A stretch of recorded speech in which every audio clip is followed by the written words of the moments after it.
Power of Awareness by Neville Goddard, Chapter 24, Failure. This book would not be complete without some discussion of failure in the attempted use of the law of assumption. It is entirely possible that you either have had or will have a number of failures in this respect, many of them in really important matters. If having read this book, having a thorough knowledge of the application and working of the law of assumption, you faithfully apply it in an effort to attain some intense desire and fail, what is the reason? If to the question, did you persist enough, you can answer yes, and still the attainment of your desire was not realized, what is the reason for failure? The answer to this is the most important factor in the successful use of the law of assumption. The time it takes your assumption to become fact, your desire to be fulfilled, is directly proportionate to the naturalness of your feeling of already being what you want to be, of already having what you desire. The fact that it does not feel natural to you to be what you imagine yourself to be is the secret of your failure. Regardless of your desire, regardless of how faithfully and intelligently you follow the law, if you do not feel natural about what you want to be, you will not be it. If it does not feel natural to you to get a better job, you will not get a better job.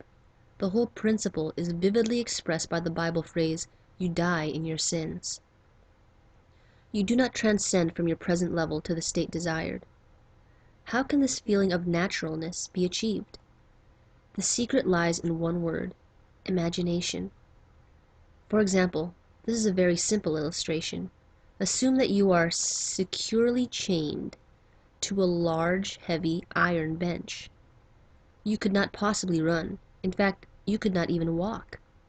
In these circumstances, it would not be natural for you to run. You could not even feel that it was natural for you to run, but you could easily imagine yourself running.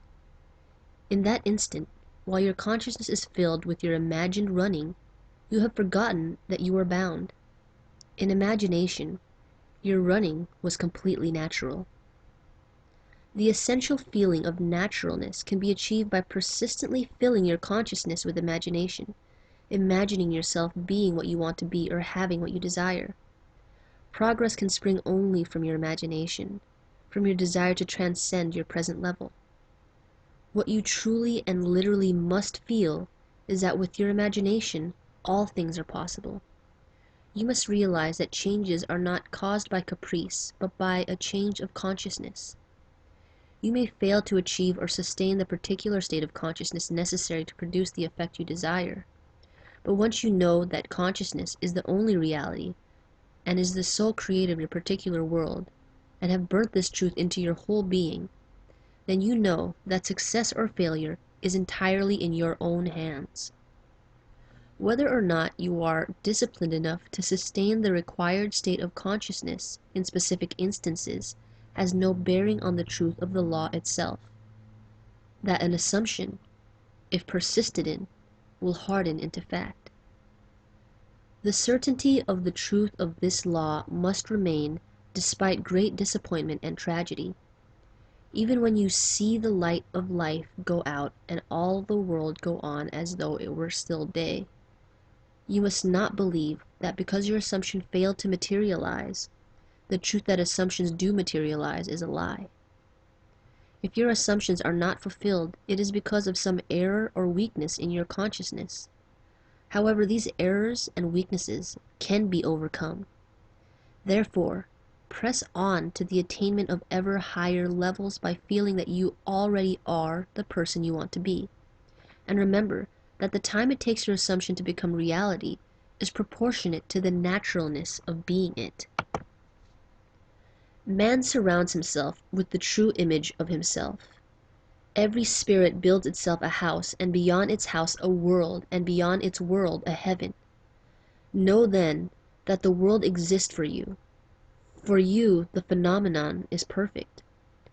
What we are, that only can we see. All that Adam had, all that Caesar could, you have and can do. Adam called his house heaven and earth.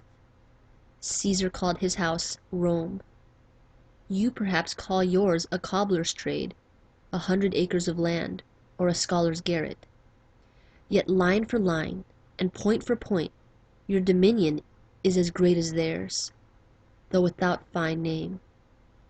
Build, therefore, your own world, as fast as you conform your life to the pure idea of your mind, that will unfold its great proportion. Emerson.